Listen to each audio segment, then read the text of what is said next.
माननीय डॉक्टर नीलम गोरे साई समाधीपुढे नतमस्तक। महाराष्ट्र विधान परिषदेच्या उपसभापती माननीय डॉक्टर नीलम गोरे यांनी शिर्डी येथे श्री साईबाबांच्या समाधीचे दर्शन घेऊन साईचरणी नतमस्तक होत राज्याच्या सुखसमृद्धी, शांतता आणि जनकल्याणासाठी प्रार्थना केली। शिर्डी भेटी दरम्यान त्यांनी श्री साईबाबांच्या समाधीचे विधिवत दर्शन घेतले। यावेळी मंदिर परिसरात भाविकांची मोठी उपस्थिती होती। दर्शनानंतर श्री साईबाबा संस्थांच्या वतीने प्रशासकीय अधिकारी अतुल वाघ यांनी डॉक्टर गोरे यांना शाल, श्रीफळ व पुष्पगुच्छ देऊन सत्कार केला। तसेच संस्थांच्या विविध उपक्रमांची माहितीही त्यांना देण्यात आली। यावेळी संस्थांच्या अधिकाऱ्यांसह पदाधिकारी व कर्मचारी उपस्थित होते।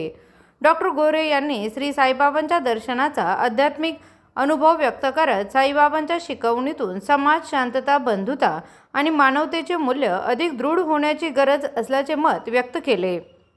शिर्डी येथे येणाऱ्या देश-विदेशातील भाविकांना श्री साईबाबा संस्थांकडून उपलब्ध करून दिल्या जाणाऱ्या विविध सुविधा आणि सेवांबद्दलही त्यांनी समाधान व्यक्त केले।